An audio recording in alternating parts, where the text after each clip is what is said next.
When it comes to economic, social and cultural rights, then I think the EU, although it says in particular in the new action plan, really we should do much more on economic, social and cultural rights, but then when these issues are taken up in the Human Rights Council, usually the EU is saying, but those are not really human rights, and so there is really an ambiguity, and I think one of the main outcomes also of so far of the FRAME project is that is a major issue.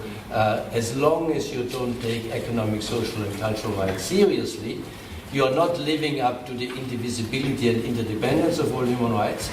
They are very close to the heart of the countries in the global south, and you will be seen as very selective.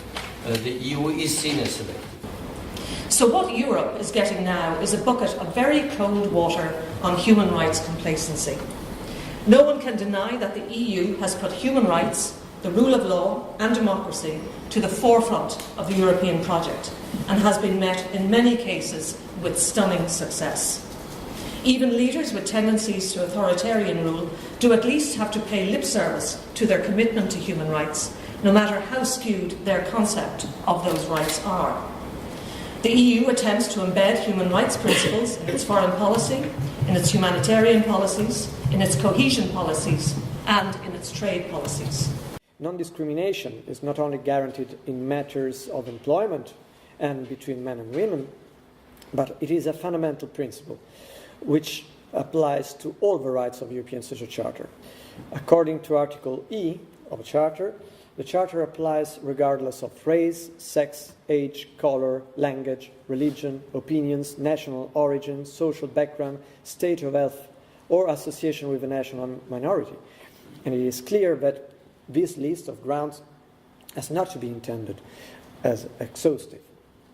Therefore, from the standpoint of the persons protected, I think it is correct to say that the Charter, more than any other international and European normative instrument, takes care of the essential needs of individuals in their daily lives. And the common rationale of all its provisions is the assumption that human beings must have the right to enjoy decent living conditions as members of the organized community in which they live. Conditions such as to allow for them to live in dignity rather than merely survive. The continued ineffectiveness and paradoxes of EU border management policies and the lack of a coherent human rights-based long-term vision on migration were vividly and visibly demonstrated by the deaths in 2015, of which that of little Aylan remains a tragic icon. The suffering of so many is a symptom of systemic failings within the EU border management system and a clear sign that the region has lost control of part of cross-border movements, despite sustained investment in securing borders. These failings also speak deeper to how the EU and EU member states respond to difference and diversity. My long-term proposals for migration and mobility across EU external borders result from my belief that maintaining the status quo is unsustainable. Firstly, if we look at EU law making and making, Amnesty International over the last number of years on an ongoing basis monitors legislative processes from the Commission proposal through to the European Parliament onto the European Council. And what we have found over those years is often a piece of legislation that is proposed, by the time it makes it through this negotiation process, actually has been negotiated down to below even the international standards. So there is a lack of process and oversight and safeguarding to ensure that even in the lawmaking process, that actually human rights are protected. Compounding this problem further is a lack of participatory approach to lawmaking.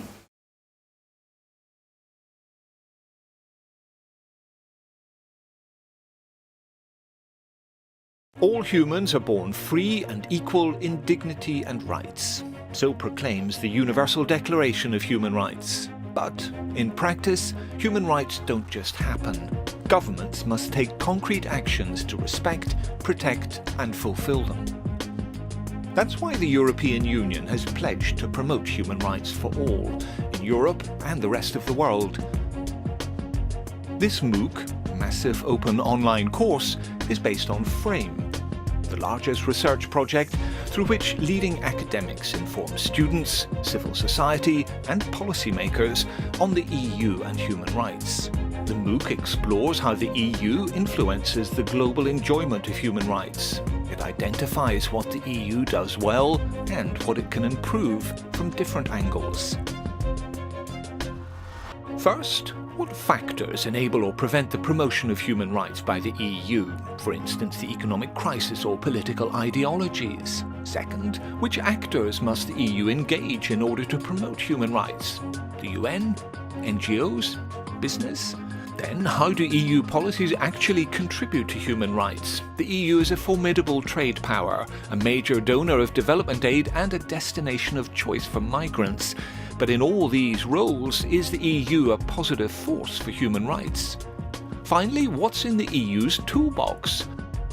The EU uses financing, but also hard and soft diplomacy, legislation, international treaties and many other means to promote human rights. Do all these tools work?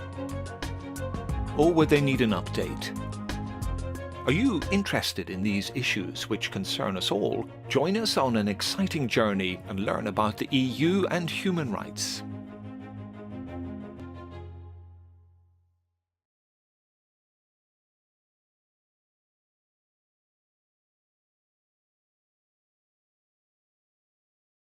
The key challenge for the EU in the area of fundamental rights today is to ensure a level playing field as regards their content and application between the member states based on the principle of mutual trust, without at the same time lowering the level of their protection. The current migration crisis and the influx of people leaving their countries in Africa, Middle East and South Asia to find safety from prosecution and war pinpoints Europe's current conundrum.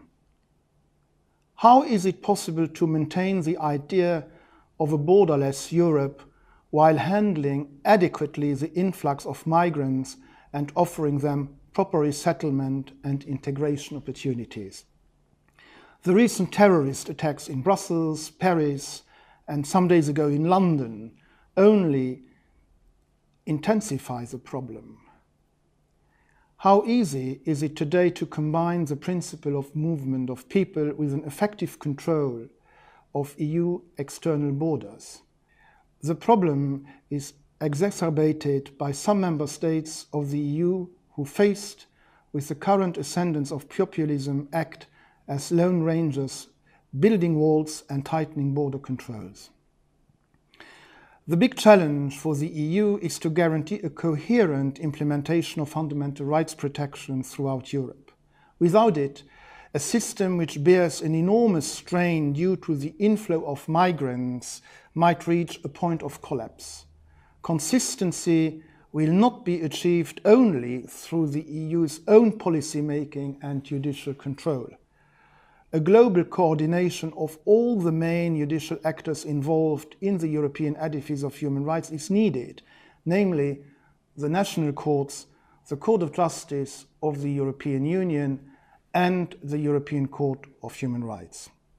That is the reason why accession of the EU to the European Convention on Human Rights is of fundamental importance nowadays. Accession will result in all European legal systems being subject to the same control in relation to the protection of human rights. This will enhance fundamental rights protection because national courts and, in general, European citizens will be able to enjoy uniform and harmonized standards of protection. Last but not least, on the political level, accession to the European Convention on Human Rights will give a strong signal of coherence between the European Union and the greater Europe. It will send the message that in difficult times, Europe moves forward and is inspired by the common values underpinning its integration. Ladies and gentlemen, first of all, I would like to thank FRAME for the work you do.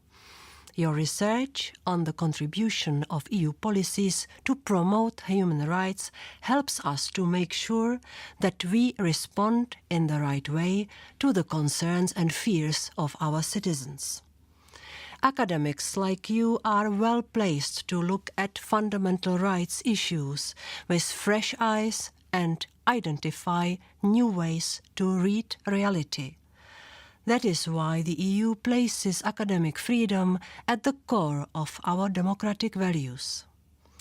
Recent attacks on academic freedom reminds us that, again, our principles and fundamental rights are under threat. The EU has had to deal with multiple challenges of late, and fundamental rights are at the heart of the most pressing problems. I am deeply concerned by this, and I am committed to promote the European Union's model of openness and solidarity based on the rule of law. Distinguished experts, dear friends and colleagues, I am very sorry and disappointed that I cannot be with you today to take part in these discussions with so many experts in the field of human rights. FRAME is an impressive project, and I congratulate the institutions, as well, of course, as the scholars who made possible the important publications, the conferences, and the events, many of which I had the honour of attending. FRAME testifies to the EU's commitment to human rights, since the project would not have been possible without the funding of the European Union. But that is not to say that the EU is always and everywhere a champion of human rights. In this year's Fundamental Rights Report, we at the agency look back over our 10 years of existence and what that decade has meant for human rights protection in the EU. And while the Union's human rights story does tell the development of an impressive architecture for the protection of rights, we also see persistent difficulties in mainstreaming those rights across all policy areas. Going forward, Europe faces major challenges in the years to come. Let me name just three. First, continued migratory pressures will stress the need for a comprehensive long-term EU migration policy, and this will need to balance the legitimate regulation of migration flows with the legal and, quite frankly, the moral obligation of honouring the asylum needs of those in need of international protection. Second, legislation and policies to counter security threats will impose additional limitations on fundamental rights, and these must respect such principles as legality, necessity, and proportionality. Third, the unacceptable levels of inequality and the related incidence of poverty across our societies must be tackled. Now, these three challenges would be more than enough alone. However, we also have to realise that the overall context for the protection of human rights is changing in a negative manner. Above all, we see that the human rights framework itself is increasingly being called into question. This makes well-considered and powerful communication on human rights one of our greatest and most important challenges in Europe. We've got to do a much better job of demonstrating that human rights are about and for all people. Now, against this background, the contributions of the academic human rights community are more needed than ever. And the Fundamental Rights Agency is also conscious that we must all work together to ensure respect also for your human rights. Researchers and their institutions are a big part of civil society, and they are no less under threat, as we are witnessing today regarding at least one major university institution in the European Union. Colleagues, in this climate, the FRAME findings could hardly be more relevant, and the Fundamental Rights Agency looks forward to seeing their impact for a strengthened protection of human rights within our European Union. I wish you an interesting and a fruitful conference.